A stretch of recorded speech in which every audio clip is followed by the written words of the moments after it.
ꯑꯍꯥꯟꯕꯃꯛꯇꯗ ꯁꯂꯥꯏ story ꯆꯦꯅꯦꯜꯒꯤ ꯃꯍꯨꯠ ꯁꯤꯟꯖꯗꯨꯅ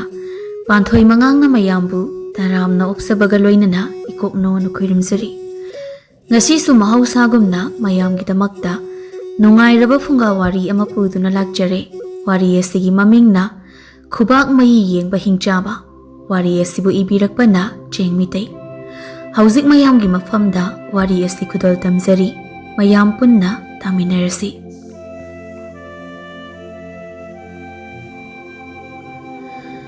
ꯅꯣꯡꯃ ꯆꯤꯡꯌꯥꯒꯤ ꯂꯧꯕꯨꯛꯇ ꯆꯝꯄꯣꯠ ꯈꯣꯏꯕ ꯃꯤꯑꯣꯏ ꯑꯍꯨꯝ ꯑꯋꯥ ꯄꯣꯊꯥꯕ ꯑꯣꯏꯅ ꯂꯧꯕꯨꯛꯇꯒꯤ ꯀꯥꯔꯛꯇꯨꯅ ꯆꯤꯡꯌꯥꯒꯤ ꯎ ꯑꯃꯒꯤ ꯃꯈꯥꯗ ꯌꯨꯝꯗꯒꯤ ꯃꯥꯒꯤ ꯃꯇꯨ ꯃꯆꯥꯅ ꯍꯥꯞꯄꯤꯔꯛꯄ ꯆꯥꯅ ꯊꯛꯅꯕ ꯈꯔ ꯆꯥꯅꯕ ꯍꯣꯠꯅꯔꯤꯉꯩ ꯌꯥꯝ ꯏꯊꯥ ꯊꯥꯖꯗꯅ ꯑꯇꯤꯌꯥ ꯃꯊꯛꯇꯒꯤ ꯃꯁꯥ ꯃꯎ ꯐꯔꯕ ꯍꯤꯡꯆꯥꯕ ꯑꯃ ꯀꯟꯅ ꯂꯥꯎꯔꯒ ꯄꯨꯇ꯭ꯔꯨꯞ ꯂꯥꯎꯅ ꯃꯤꯑꯣꯏ ꯑꯍꯨꯝꯗꯨꯒꯤ ꯃꯅꯥꯛꯇ ꯇꯥꯔꯛꯂꯝꯃꯤ꯫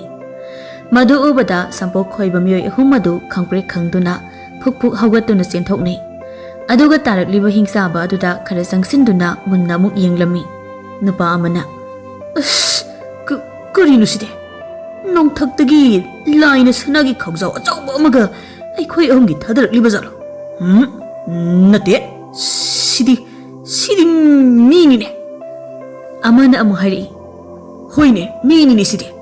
ꯑꯗꯨꯒ ꯃꯥꯗꯤ ꯃꯇꯧ ꯀꯔꯝꯅ ꯑꯇꯤꯌꯥ ꯃꯊꯛꯇꯒꯤ ꯇꯥꯔꯛꯂꯤꯕ?" ꯅꯨꯄꯥ ꯑꯃꯅ ꯑꯃꯨꯛ, "ꯑꯩꯗꯤ ꯈꯪꯄ꯭ꯔꯦꯛ ꯈꯪꯗꯅ ꯂꯋꯥꯏ ꯂꯨꯇꯣꯡꯒ ꯁꯥꯠꯂꯦ꯫ ꯑꯗꯣ ꯃꯤꯁꯤꯕꯨ ꯑꯁꯤꯕ ꯃꯤꯔꯣ? ꯅꯠꯇꯦ, ꯎꯆꯦꯛ ꯑꯆꯧꯕ ꯂꯪꯖꯥꯅ ꯆꯦꯜꯂꯒ ꯊꯥꯗꯔꯛꯂꯤꯔꯕ? ꯂꯦꯡꯉꯤꯅꯦ ꯁꯤꯗꯤ, ꯁꯤꯗ꯭ꯔꯤꯅꯦ ꯁꯤꯗꯤ." ꯑꯅꯤꯗꯨꯅ, "ꯍꯣꯏꯅꯦ, ꯑꯁꯨꯛ ꯋꯥꯡꯅ ꯇꯥꯔꯛꯂꯒ ꯁꯤꯗ꯭ꯔꯤꯕꯁꯤꯕꯨ ꯀꯃꯥꯏꯅꯅꯣ? ꯂꯦꯡꯉꯤꯅꯦ ꯇꯨ. ꯍꯧꯒꯠꯂꯤꯅꯦ ꯁꯤꯗꯤ. ꯅꯠꯇꯦ, ꯂꯥꯏ ꯑꯣꯏꯔꯖꯥꯠꯂꯣ? ꯂꯥꯏꯔꯝꯂꯦꯟꯗ ꯂꯥꯏ ꯃꯁꯦꯟ ꯈꯠꯅꯕꯗ ꯁꯣꯏꯗꯅ ꯅꯥꯟꯊꯔꯒ ꯇꯥꯔꯛꯂꯤ ꯖꯥꯠꯂꯣ?" ꯍꯤꯡꯆꯥꯕ ꯑꯗꯨꯅ, "ꯎꯁ, ꯁꯤꯕꯨ ꯁꯤꯔꯝꯅꯤꯗ. ꯈꯣꯡ ꯈꯨꯠꯀꯗꯤ ꯇꯦꯛꯇꯕ꯭ꯔꯥ ꯑꯩꯕꯣ? ꯇꯦꯛꯇꯦ. ꯌꯥꯗꯤ ꯇꯦꯛꯇꯦ. ꯈꯨꯖꯤꯟ ꯈꯨꯌꯥꯒꯗꯤ, ꯈꯨꯗꯣꯝꯕꯤꯒꯤ ꯈꯨꯖꯤꯟ ꯑꯊꯧꯕ ꯑꯁꯤꯗꯤ ꯇꯦꯛꯂꯝꯂꯦꯗꯅ. ꯍꯣꯏꯗꯤ ꯍꯩ, ꯌꯥ ꯑꯆꯧꯕ ꯑꯅꯤꯁꯤ ꯇꯦꯛꯂꯝꯗ꯭ꯔꯤꯁꯤ ꯌꯥꯝꯅ ꯐꯔꯦ. ꯑꯗꯨ ꯑꯩꯅ ꯇꯥꯔꯛꯂꯤꯕ ꯂꯩꯕꯥꯛ ꯑꯁꯤꯅ ꯃꯥꯂꯦꯝꯒꯤ ꯀꯔꯝꯕ ꯂꯩꯕꯥꯛꯇꯅꯣ? ꯑꯩꯒꯤ ꯂꯩꯕꯥꯛꯇꯤ ꯅꯠꯇꯦ. ꯑꯗꯨꯒ ꯑꯩꯒ ꯄꯥꯏꯃꯤꯟꯅꯔꯛꯄ ꯑꯩꯒꯤ ꯏꯆꯥꯅꯨꯄꯥ ꯑꯇꯣꯝꯕꯒ ꯑꯩꯒꯤ ꯂꯣꯏꯅꯕꯤ ꯍꯤꯡꯆꯥꯕꯤꯒꯅ ꯀꯔꯥꯏꯗ ꯂꯩꯍꯧꯔꯕ? ꯀꯔꯣꯝꯗꯒꯤꯅꯣ? ꯃꯇꯝ ꯀꯨꯏꯅ ꯅꯝꯂꯨꯗ꯭ꯔꯕ ꯌꯥꯝꯅ ꯅꯨꯡꯁꯤꯕ, ꯆꯥꯛ ꯂꯥꯝꯕ ꯐꯥꯎꯕ ꯃꯤꯅꯝ ꯅꯝꯃꯤꯗ. ꯍꯥꯏꯕꯒ ꯇꯧꯕꯒ ꯃꯤꯕꯨ ꯈꯪꯆꯥ ꯆꯥꯅꯤꯡꯂꯛꯂꯦꯅꯦ. ꯅꯣꯏ ꯑꯍꯨꯝꯅ ꯀꯅꯥꯅꯣ ꯍꯥ? ꯑꯣ, ꯇꯥꯏꯕꯪ ꯃꯤ ꯑꯣꯏꯗꯧꯔꯤꯕ. ꯑꯗꯨꯗꯤ ꯑꯩꯅ ꯇꯥꯔꯛꯂꯤꯕ ꯃꯐꯝ ꯑꯁꯤꯗꯤ ꯇꯥꯏꯕꯪ ꯃꯤꯒꯤ ꯂꯩꯐꯝ ꯂꯩꯕꯥꯛꯇ ꯑꯣꯏꯔꯤꯗꯅ." ꯃꯤ ꯑꯍꯨꯝ ꯑꯗꯨꯅ,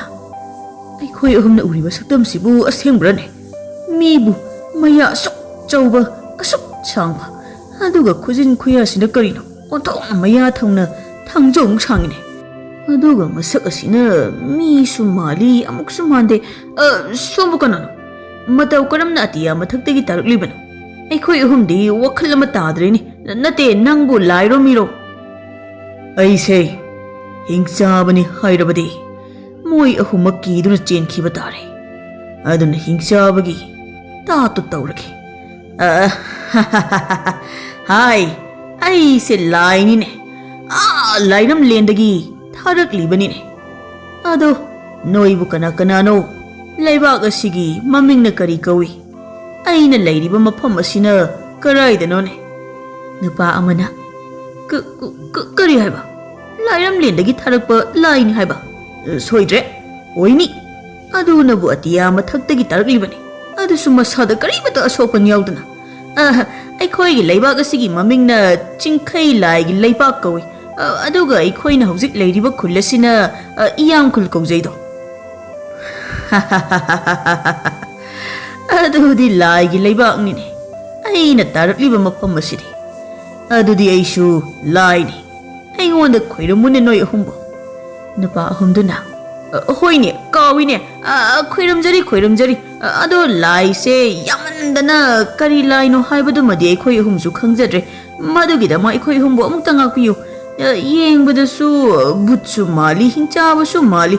ꯑꯗꯨꯅ ꯑꯩꯈꯣꯏ ꯑꯍꯨꯝꯁꯨ ꯀꯔꯤ ꯂꯥꯏ ꯑꯣꯏꯔꯝꯒꯅꯤ ꯍꯥꯏꯕ ꯈꯟꯐꯝ ꯑꯃ ꯈꯪꯗ꯭ꯔꯦ꯫ ꯆꯨꯝꯃꯤꯅꯦ, ꯇꯥꯏꯕꯪ ꯃꯤꯒꯤ ꯂꯥꯏꯁꯤ ꯈꯨꯌꯥꯝ ꯑꯃ ꯆꯥꯗꯕꯅꯤ꯫ ꯀꯔꯝꯕꯅ ꯆꯨꯝꯂꯤꯅꯣ, ꯀꯅꯥꯅ ꯍꯦꯟꯅ ꯆꯥꯎꯏ ꯍꯥꯏꯕꯁꯨ ꯈꯪꯗꯕꯅꯤ꯫ ꯑꯗꯨꯅ ꯇꯥꯏꯕꯪ ꯃꯤꯁꯤꯡ ꯑꯁꯤꯅ ꯃꯥꯒꯤ ꯂꯥꯏꯅ ꯍꯦꯟꯅ ꯆꯥꯎꯏꯅ ꯃꯣꯏ ꯃꯁꯦꯟ ꯇꯣꯈꯥꯏ ꯇꯥꯅꯈꯩ꯫ ꯆꯞ ꯃꯥꯟꯅꯕ ꯃꯄꯣꯛ ꯑꯁꯤꯗ ꯅꯨꯡꯁꯤꯅꯕ ꯐꯥꯎ ꯀꯥꯎꯅꯈꯩ ꯂꯥꯏ ꯆꯥꯎꯕ ꯇꯥꯅꯕꯒꯤ ꯐꯨꯅꯔꯤꯕꯅꯤ, ꯍꯥꯠꯅꯔꯤꯕꯅꯤ, ꯁꯤꯟꯅꯔꯤꯕꯅꯤ꯫ ꯑꯗꯣ ꯑꯩꯁꯤꯕꯨ ꯃꯣꯏꯗ ꯀꯔꯤ ꯂꯥꯏꯅꯦꯅ ꯍꯥꯏꯗꯧꯔꯤꯕꯅꯣꯅꯦ? ꯑꯣꯟꯊꯣꯛꯅ ꯂꯨꯈ꯭ꯔꯦꯗ꯫ ꯍꯣꯏꯗ, ꯑꯃ ꯍꯦꯛꯇ ꯍꯥꯏꯖꯤꯜꯂꯒꯦꯗ꯫ ꯑꯩꯁꯦ ꯂꯥꯏꯔꯩꯄꯥꯛꯇꯒꯤ ꯇꯥꯏꯕꯪ ꯃꯤꯁꯤꯡꯒꯤ ꯑꯋꯥ ꯑꯅꯥ ꯑꯆꯨꯝ ꯑꯔꯥꯟꯕꯨ ꯌꯦꯡꯗꯨꯅ ꯑꯋꯥꯕ ꯀꯣꯛꯍꯟꯕ ꯉꯝꯕ ꯈꯨꯕꯥꯛ ꯃꯩ ꯌꯦꯡꯕ ꯍꯤꯡꯆꯥꯕꯅꯤꯅꯦ꯫ ꯅꯠꯇꯦ, ꯂꯥꯏꯅꯤꯅꯦ, ꯂꯥꯏ꯫ ꯅꯨꯄꯥ ꯑꯍꯨꯝ ꯑꯗꯨꯅ ꯀꯔꯤ ꯍꯥꯏꯕ? ꯈꯨꯕꯥꯛ ꯃꯩ ꯌꯦꯡꯕ ꯂꯥꯏꯅꯤ ꯍꯥꯏꯕ? ꯑꯗꯨꯗꯤ ꯃꯩ ꯌꯦꯡꯕ ꯂꯥꯏ ꯑꯩꯈꯣꯏ ꯑꯍꯨꯝꯒꯤ ꯈꯨꯕꯥꯛ ꯃꯩꯕꯨ ꯑꯃꯨꯛꯇ ꯌꯦꯡꯕꯤꯗꯨꯅ ꯑꯩꯈꯣꯏ ꯑꯍꯨꯝꯁꯦ ꯅꯨꯡꯉꯥꯏꯔꯛꯈꯤꯒꯗ꯭ꯔꯥ ꯅꯠꯇ꯭ꯔꯒ ꯁꯨꯝ ꯋꯥꯗꯨꯅ ꯂꯩꯔꯗ꯭ꯔꯥ ꯍꯥꯏꯕꯗꯨ ꯑꯩꯈꯣꯏ ꯑꯍꯨꯝꯒꯤ ꯈꯨꯕꯥꯛ ꯃꯩ ꯑꯁꯤꯕꯨ ꯌꯦꯡꯂꯒ ꯑꯃꯨꯛꯇ ꯍꯥꯏꯕꯤꯌꯨꯕ꯫ ꯆꯥꯛ ꯂꯥꯝꯕꯅꯦ꯫ ꯃꯣꯏ ꯑꯍꯨꯝ ꯑꯁꯤ ꯆꯤꯡꯁꯤꯗ ꯄꯨꯁꯤꯜꯂꯒ ꯈꯨꯕꯥꯛ ꯃꯩ ꯌꯦꯡꯁꯤꯟꯅꯔꯒ ꯆꯥꯊꯣꯛꯂꯒꯦꯗ꯫ ꯍꯣꯏ, ꯑꯗꯨꯗꯤ ꯁ꯭ꯋꯥꯏꯗ ꯌꯦꯡꯕ ꯅꯨꯡꯉꯥꯏꯔꯣꯏ, ꯆꯤꯡꯗ ꯀꯥꯁꯤ꯫ ꯑꯩꯅ ꯅꯣꯏ ꯑꯍꯨꯝꯒꯤ ꯈꯨꯕꯥꯛ ꯃꯩ ꯌꯦꯡꯂꯤꯉꯩꯗ ꯑꯇꯣꯞꯄ ꯃꯤꯅꯒ ꯎꯈ꯭ꯔꯕꯗꯤ ꯂꯥꯏꯐꯥꯎ ꯆꯨꯝꯂꯣꯏ, ꯑꯐꯕ ꯑꯣꯏꯔꯣꯏ꯫ ꯑꯗꯨꯅ ꯆꯤꯡꯗ ꯀꯥꯁꯤ꯫ ꯃꯣꯏ ꯑꯍꯨꯝ ꯑꯗꯨꯅ ꯂꯥꯎꯍꯩ, ꯆꯤꯡꯗ ꯀꯥꯁꯤ꯫ ꯑꯩꯈꯣꯏ ꯑꯍꯨꯝꯒꯤ ꯂꯥꯏꯕꯛꯁꯤ ꯑꯣꯟꯊꯣꯛꯅ ꯐꯩꯗꯀꯣ꯫ ꯁꯣꯔꯥꯔꯦꯡꯒꯤ ꯈꯨꯕꯥꯛ ꯃꯩ ꯌꯦꯡꯕ ꯂꯥꯏ ꯃꯁꯥꯃꯛ ꯂꯥꯛꯇꯨꯅ ꯑꯩꯈꯣꯏ ꯑꯍꯨꯝꯅ ꯏꯍꯥꯟ ꯍꯥꯟꯅ ꯌꯦꯡꯕ ꯐꯪꯗꯧꯔꯕꯀꯣ꯫ ꯂꯥꯎꯍꯩ ꯃꯌꯥꯝ꯫ ꯁꯝꯕꯣꯛ ꯈꯣꯏꯕ ꯂꯥꯛꯄ ꯃꯣꯏ ꯑꯍꯨꯝꯗꯨ ꯍꯤꯡꯆꯥꯕ ꯑꯗꯨꯅ ꯇꯥ ꯇꯧꯗꯨꯅ ꯆꯤꯡꯗ ꯄꯨꯈꯠꯈꯤꯔꯝꯃꯤ꯫ ꯑꯗꯨꯕꯨ ꯏꯆꯝ ꯆꯝꯕ ꯁꯝꯄꯣꯛ ꯈꯣꯏꯕ ꯂꯥꯛꯄ ꯂꯧꯃꯤ ꯑꯍꯨꯝ ꯑꯗꯨꯗꯤ ꯍꯤꯡꯆꯥꯕ ꯑꯗꯨꯅ ꯍꯥꯠꯇꯨꯅ ꯆꯥꯔꯅꯤ ꯍꯥꯏꯕ ꯈꯪꯖꯗꯕꯅꯤꯅ ꯍꯔꯥꯎ ꯍꯤꯡꯆꯥꯕ ꯑꯗꯨꯒꯤ ꯃꯥꯡ ꯊꯥꯗꯨꯅ ꯆꯤꯡꯗ ꯀꯥꯈꯤꯔꯝꯃꯤ꯫ ꯃꯤꯀꯨꯞ ꯈꯔꯒꯤ ꯃꯇꯨꯡꯗꯗꯤ ꯆꯤꯡ ꯑꯗꯨꯗ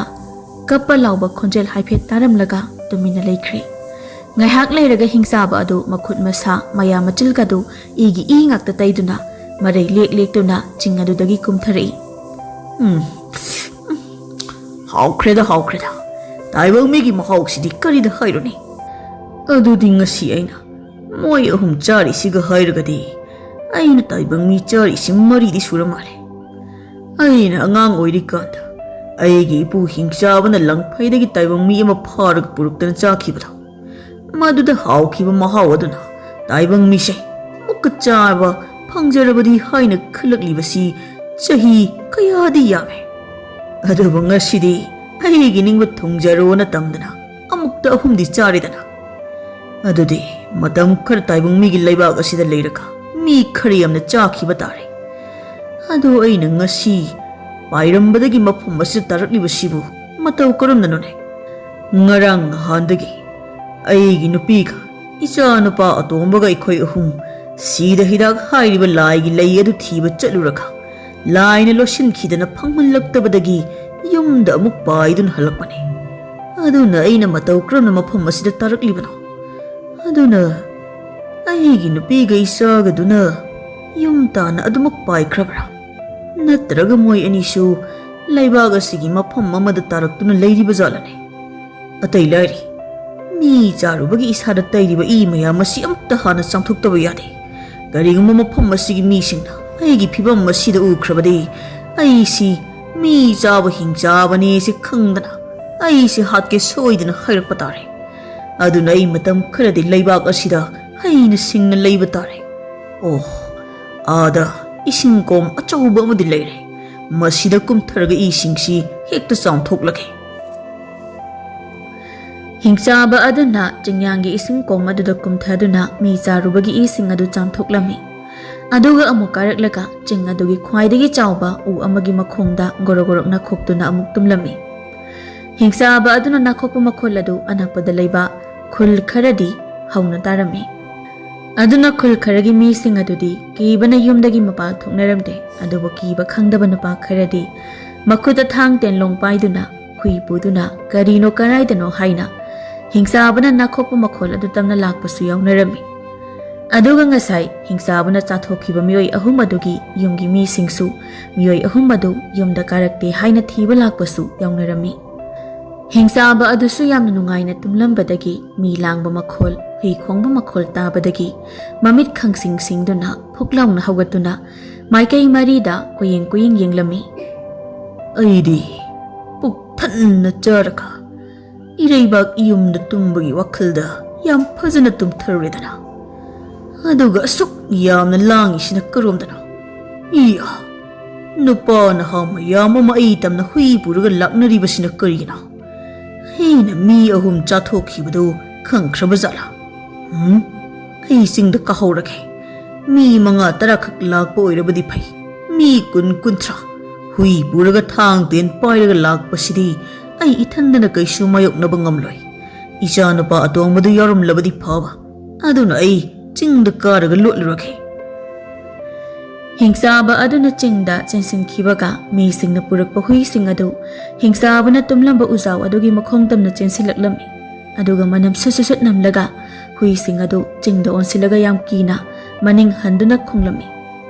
hui sing adugi matauda khulngi mi sing aduna chingda tamthiraba kai nungsara amadi leire haina khanarami aduga mi sing adusu namina chingya da changkhiba matamga oibaga hui sing adubu puduna yumda hanakirami aduga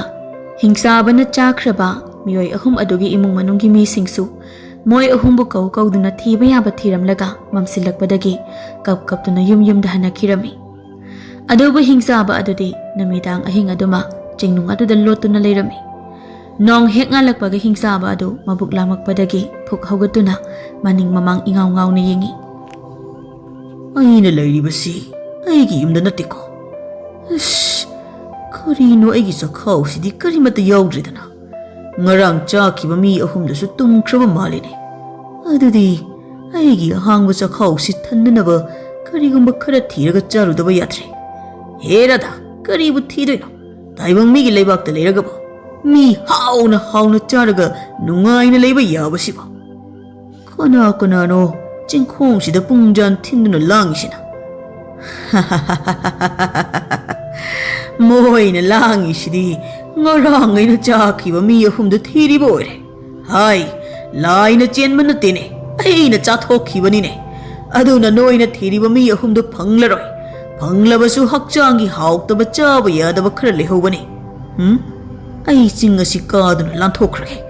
aduga naitom taba mi thiduna pharaga charage Hingchaba aduna ching adugi maton tamna kaduna yenglami taibang mi singi khul masa mayam ama leiredana sengna hairabadi aigi nomagi chakthang mayam ama leire haibani adudi ching asidagi makhada tariba khul singsi tamna hekta kumtharage adubu aigi sigi phibam sidadi ai taibang mi singi marakta changba leiba yaroi maramdi taibang mi singsi mapangal solabasu marau singdi anambana leibani aduna aisu taibang mi manaba aigi wangang sangang chatpagi maong matau semtokpa tai maru aina aigi khujin khuya aduga chauraba aigi ya asibudi phi sina khumjin khiba yare khujin khuya sina aigi ya sina kabo khekta chikthalage aigi khujin karak singsidi ngarang mi chabagi sadongga sunnaplamine kola chathokeda haukreda machet paklambaside Hingchabadu ching adugi makha yobaga anakpa khultamna mamai khumjinduna taibang mi amagumna changlami khul yorakpagira karino minam sidi ngaure ukkasi lambana mathak makha onbajani imai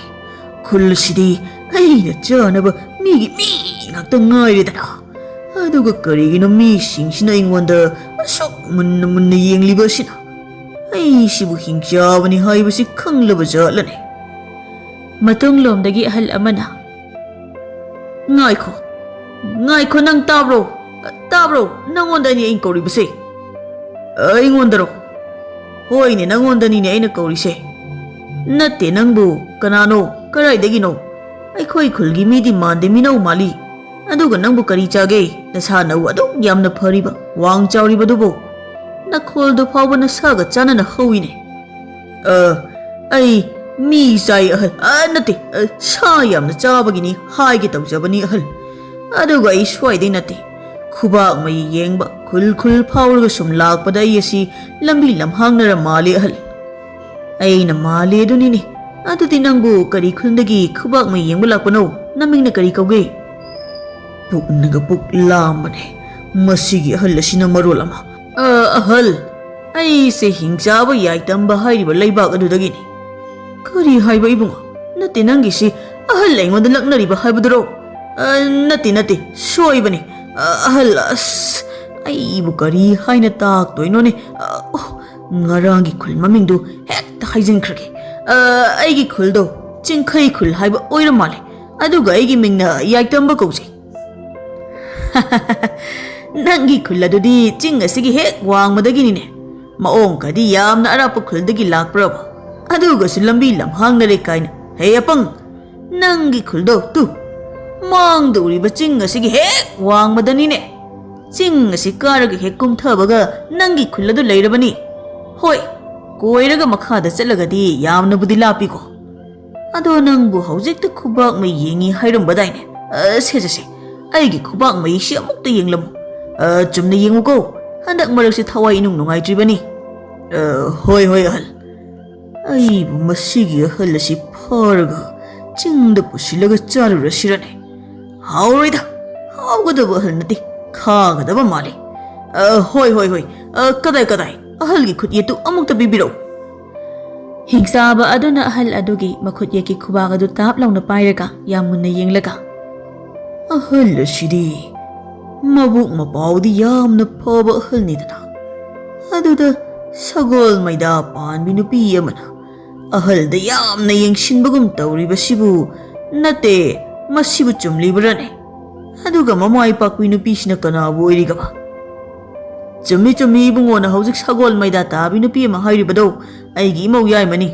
ꯑꯗꯨꯒ ꯃꯃꯥꯏ ꯄꯥꯛꯄꯤ ꯍꯥꯏꯔꯤꯕ ꯑꯗꯨꯅ ꯑꯩꯒꯤ ꯏꯃꯧ ꯑꯍꯜꯅꯤ ꯃꯣꯏ ꯑꯅꯤꯅ ꯃꯀꯨꯕꯣꯛ ꯏꯁꯩ ꯑꯣꯟꯊꯣꯛ ꯊꯤꯅ ꯑꯣꯠꯄꯤꯈ꯭ꯔꯕꯖꯥꯅꯤ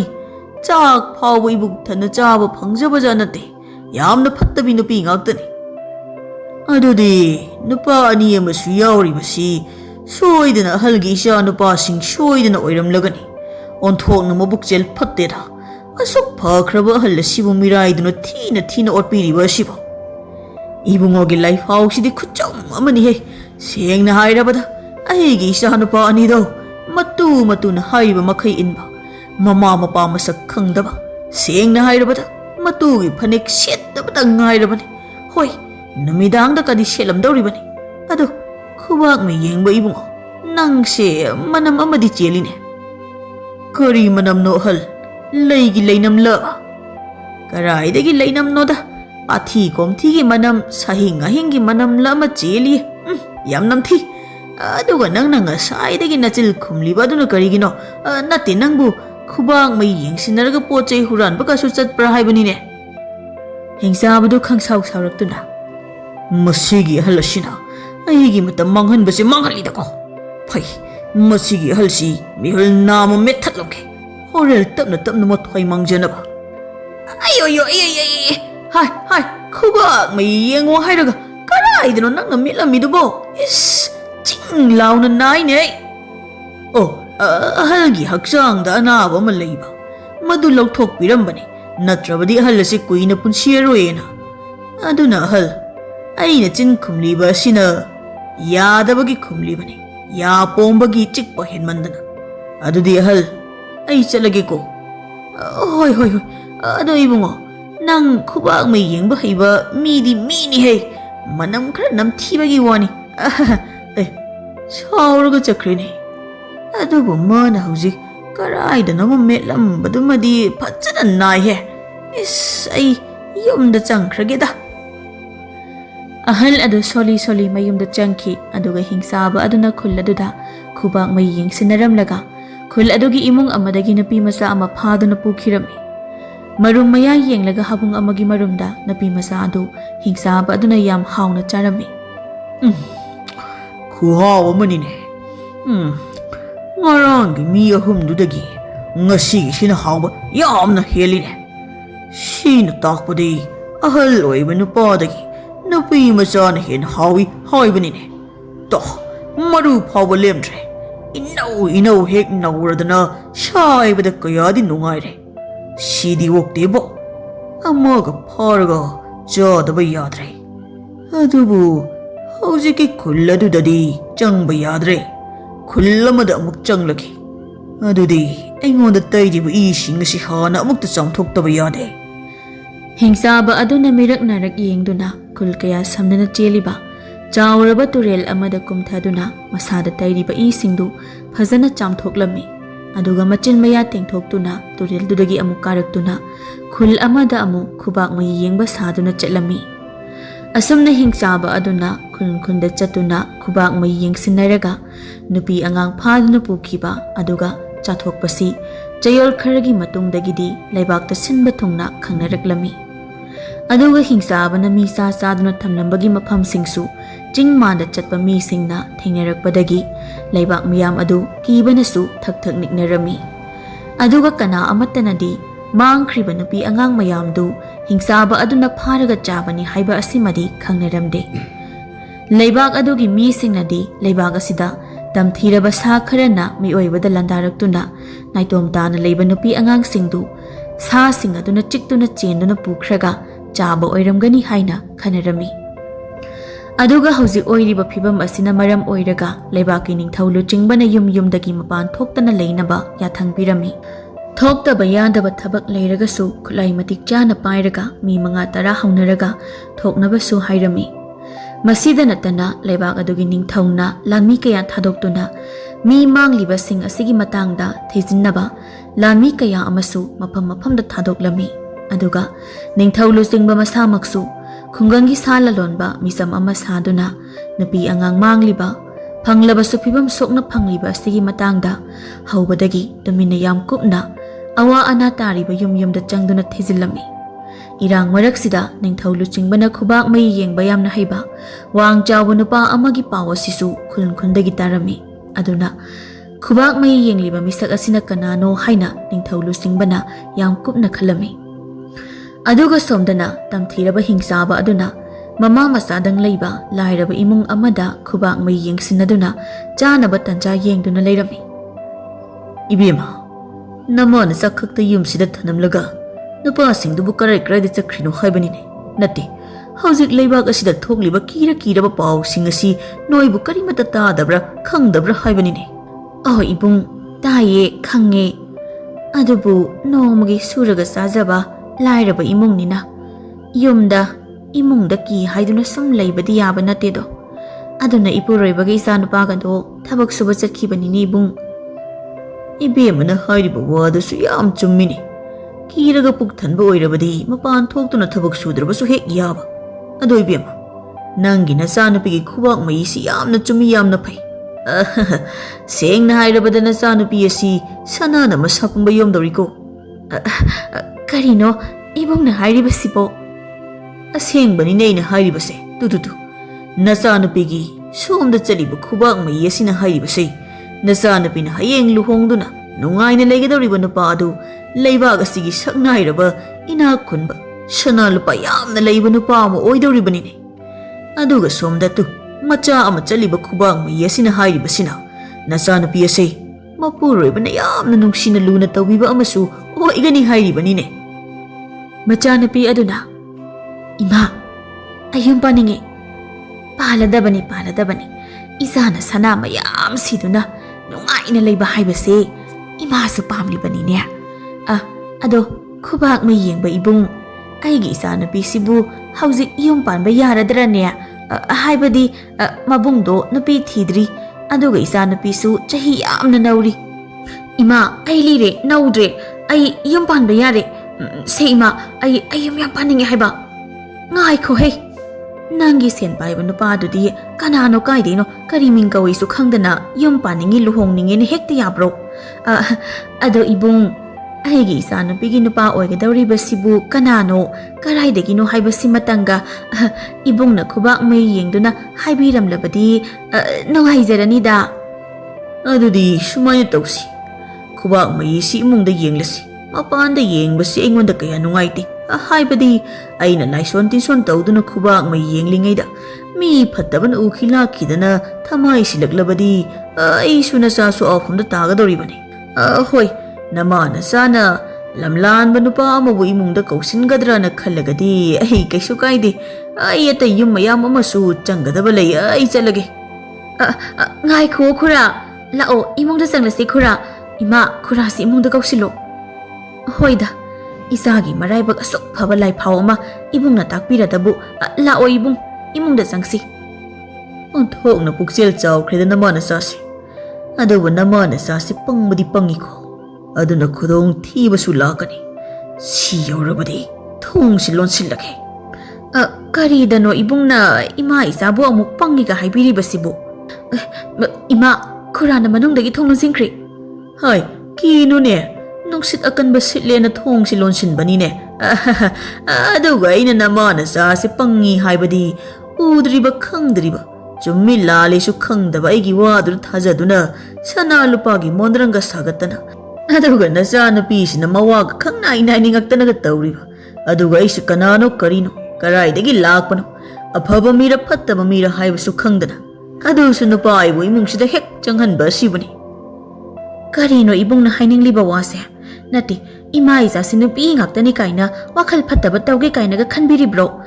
ꯃꯗꯨ ꯇꯧꯕꯤꯒꯅꯨ ꯏꯕꯨꯡ ꯑꯩꯒꯤ ꯏꯄꯨꯔꯣꯏꯕꯒ ꯏꯆꯥꯅꯨꯄꯥꯒꯅ ꯈꯪꯂꯕꯗꯤꯅꯦ ꯏꯕꯨꯡ ꯅꯪ ꯈꯨꯕꯥꯛ ꯃꯩ ꯌꯦꯡꯅꯕ ꯅꯃꯤꯠ ꯑꯅꯤꯗꯨ ꯂꯩꯔꯣꯏ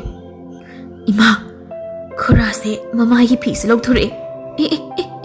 ꯏꯃꯥ ꯀꯩꯅꯣ ꯈꯨꯔꯥꯁꯤꯒꯤ ꯃꯌꯥꯁꯤꯕꯣ ꯈꯨꯆꯥꯎ ꯈꯨꯁꯥꯡ ꯑꯃꯅꯤ ꯏꯃꯥ ꯑꯩ ꯀꯤꯌꯦ ꯏꯃꯥ ꯑꯩ ꯇꯝꯅ ꯆꯣꯡꯁꯤꯜꯂꯦ ꯏꯃꯥ ꯃꯃꯥꯅ ꯃꯆꯥꯅꯨꯄꯤꯒꯤ ꯃꯃꯥꯡꯗ ꯐꯟ ꯆꯣꯡꯁꯤꯟꯗꯨꯅ ꯃꯆꯥꯅꯨꯄꯤꯕꯨ ꯃꯈꯨꯠ ꯑꯅꯤꯅ ꯈꯜꯂꯒ ꯅꯪ ꯃꯤꯔ ꯀꯩꯅꯣ ꯅꯠꯇ꯭ꯔꯒ ꯏꯃꯥ ꯏꯆꯥ ꯀꯤꯅꯕ ꯀꯥꯏꯅ ꯅꯌꯥ ꯍꯥꯞꯆꯤꯜꯂꯒ ꯂꯛꯅꯔꯤꯕ꯭ꯔꯥ ꯅꯪ ꯆꯪꯁꯤꯜꯂꯛꯀꯅꯨ ꯅꯪꯅ ꯄꯥꯝꯂꯤꯕꯗꯨ ꯀꯔꯤꯅꯣ ꯃꯃꯥ ꯑꯩꯉꯣꯟꯗꯒꯤ ꯂꯧꯕꯤꯌꯨ ꯑꯗꯨꯕꯨ ꯏꯆꯥ ꯁꯣꯛꯄꯗꯤ ꯌꯥꯔꯣꯏ ꯏꯕꯦꯝꯃ ꯃꯅꯤꯡ ꯊꯣꯡ ꯍꯥꯡꯗꯨꯅ ꯂꯩꯀꯥꯏꯒꯤ ꯃꯤ ꯀꯧꯔꯁꯨ ꯑꯩ ꯃꯁꯤꯒꯤ ꯐꯠꯇꯕ ꯃꯤꯁꯦ ꯆꯦꯟꯗꯅꯕ ꯐꯥꯔꯒ ꯊꯅꯝꯒꯦ ꯑꯩꯁꯦ ꯍꯧꯖꯤꯛ ꯐꯥꯎꯕ ꯀꯅꯥꯅꯣ ꯍꯥꯏꯕ ꯈꯪꯗ꯭ꯔꯤꯕ ꯃꯥꯜꯂꯦꯅꯦ ꯍꯣꯏ ꯂꯩꯕꯥꯛ ꯑꯁꯤꯗ ꯃꯤ ꯃꯥꯡꯂꯤꯕ ꯃꯌꯥꯝ ꯑꯃ ꯆꯥꯊꯣꯛꯇꯨꯅ ꯏꯅꯥꯏ ꯃꯊꯤꯕꯣꯡ ꯃꯔꯤꯜ ꯈꯔ ꯍꯨꯟꯆꯦꯛꯇꯨꯅ ꯊꯅꯝꯂꯤꯕꯗꯨ ꯑꯩꯅ ꯉꯥꯛꯇꯅꯤꯅꯦ ꯑꯩꯁꯦ ꯃꯤ ꯆꯥꯕ ꯍꯤꯡꯆꯥꯕꯅꯤꯅꯦ ꯍꯤꯡꯆꯥꯕ ꯃꯤ ꯆꯥꯕ ꯍꯤꯡꯆꯥꯕ ꯍꯥꯏꯕ ꯏꯕꯦꯝꯃ ꯅꯪ ꯆꯦꯟꯈ꯭ꯔꯣ ꯅꯃꯥ ꯑꯩꯁꯦ ꯍꯤꯡꯆꯥꯕ ꯑꯁꯤꯅ ꯆꯥꯔꯤꯉꯩꯗ ꯂꯩꯀꯥꯏꯒꯤ ꯃꯤ ꯈꯣꯝꯗꯨꯅ ꯄꯨꯔꯛꯎ ꯆꯠꯂꯣ ꯏꯃꯥ ꯑꯩ ꯆꯦꯟꯕ ꯉꯝꯂꯣꯏ ꯑꯩ ꯏꯁꯥ ꯑꯄꯨꯝꯕ ꯀꯤꯕꯅ ꯀꯩꯅꯣꯝ ꯇꯧꯈ꯭ꯔꯦ ꯏꯃꯥ ꯍꯤꯡꯆꯥꯕ ꯑꯗꯨꯅ ꯃꯇꯝ ꯃꯥꯡꯍꯟꯗꯅ ꯐꯟ ꯂꯥꯎꯅ ꯆꯣꯡꯁꯤꯜꯂꯛꯂꯒ ꯃꯃꯥꯗꯨꯒꯤ ꯃꯀꯣꯛ ꯑꯗꯨ ꯇꯥꯞ ꯂꯥꯎꯅ ꯄꯥꯏꯔꯒ ꯄꯨꯛ ꯂꯥꯎꯅ ꯊꯨꯗꯦꯛꯏ ꯃꯗꯨ ꯎꯕꯗ ꯃꯆꯥꯅꯨꯄꯤꯗꯨ ꯏꯃꯥ ꯍꯥꯏꯅ ꯍꯥꯏꯐꯦꯠ ꯂꯥꯎꯔꯝꯂꯒ ꯑꯗꯨꯝ ꯋꯥꯟꯊꯈ꯭ꯔꯦ ꯃꯗꯨꯒꯤ ꯈꯨꯗꯣꯡꯆꯥꯕ ꯂꯧꯔꯒ ꯃꯃꯥ ꯃꯆꯥꯗꯨ ꯍꯤꯡꯆꯥꯕ ꯑꯗꯨꯅ ꯈꯣꯡꯒ꯭ꯔꯥꯏ ꯆꯟꯗꯨꯅ ꯐꯖꯅ ꯆꯥꯊꯣꯛꯂꯒ ꯑꯔꯦꯝ ꯑꯄꯥꯁꯤꯡꯗꯨꯅ ꯏꯃꯨꯡ ꯑꯗꯨꯒꯤ ꯀꯣꯟ ꯑꯆꯧꯕ ꯑꯃꯗ ꯍꯥꯞꯆꯤꯜꯂꯝꯂꯒ ꯃꯃꯥꯏ ꯃꯃꯤꯠꯀ ꯌꯨꯝꯗꯨꯗ ꯐꯖꯅ ꯇꯥꯊꯣꯛꯂꯒ ꯃꯅꯤꯡ ꯊꯣꯡꯂꯣꯝꯗ ꯇꯨꯃꯤꯟꯅ ꯊꯣꯛꯈꯤꯔꯝꯃꯤ ꯍꯤꯡꯆꯥꯕ ꯑꯗꯨꯅ ꯌꯨꯝ ꯑꯗꯨꯗꯒꯤ ꯁꯨꯝ ꯊꯣꯛꯂꯛꯇꯨꯅ ꯈꯨꯜ ꯑꯗꯨꯗꯒꯤꯁꯨ ꯊꯣꯛꯂꯛꯄꯒꯤ ꯂꯝꯕꯤ ꯂꯝꯍꯥꯡ ꯑꯃꯗ ꯂꯩꯕꯥꯛ ꯑꯗꯨꯒꯤ ꯅꯤꯡꯊꯧ ꯂꯨꯆꯤꯡꯕꯒ ꯍꯤꯡꯆꯥꯕ ꯑꯗꯨꯒ ꯊꯦꯡꯅꯔꯝꯃꯤ ꯃꯣꯏ ꯑꯅꯤꯅ ꯂꯝꯕꯤ ꯑꯗꯨꯗ ꯍꯦꯛ ꯊꯦꯡꯅꯕ ꯃꯤꯀꯨꯞꯇ ꯃꯣꯏ ꯑꯅꯤꯒꯤ ꯃꯃꯤꯠꯁꯤꯡꯗꯨ ꯀꯨꯞꯅꯔꯝꯗꯦ ꯍꯤꯡꯆꯥꯕ ꯑꯗꯨꯅ ꯂꯩꯕꯥꯛ ꯑꯁꯤꯒꯤ ꯃꯤꯄꯨꯝ ꯈꯨꯗꯤꯡꯃꯛ ꯈꯤꯅꯗꯨꯅ ꯌꯨꯝꯗꯒꯤ ꯃꯄꯥꯟ ꯊꯣꯛꯅꯗ꯭ꯔꯕ ꯀꯥꯟ ꯑꯁꯤꯗ ꯃꯥꯅ ꯃꯊꯟꯗ ꯁꯟꯕꯤ ꯃꯃꯥ ꯃꯆꯥꯁꯤ ꯄꯨꯗꯨꯅ ꯆꯠꯂꯤꯕꯁꯤꯕꯨ ꯀꯅꯥꯅꯣꯅꯦ ꯃꯐꯤ ꯃꯔꯣꯜ ꯀꯔꯤ ꯂꯥꯏꯔꯕ ꯑꯃꯣꯠꯄ ꯃꯤ ꯃꯥꯜꯂꯕꯁꯨ ꯃꯥꯒꯤ ꯃꯤꯠꯌꯦꯡꯁꯤꯃꯗꯤ ꯏꯆꯝ ꯆꯝꯕ ꯃꯤ ꯃꯥꯟꯈꯤꯗ꯭ꯔꯦꯗ ꯅꯤꯡꯊꯧ ꯂꯨꯆꯤꯡꯕꯁꯨ ꯑꯩꯒꯤ ꯂꯩꯕꯥꯛ ꯑꯁꯤꯗ ꯃꯤ ꯃꯥꯡꯗꯅ ꯃꯤꯁꯤ ꯃꯤꯅꯥ ꯊꯣꯛꯇꯅ ꯀꯤꯅꯔꯕ ꯃꯇꯝ ꯑꯗꯨꯒ ꯌꯨꯝꯗꯒꯤ ꯃꯤ ꯑꯃꯈꯛꯇ ꯑꯣꯏꯅ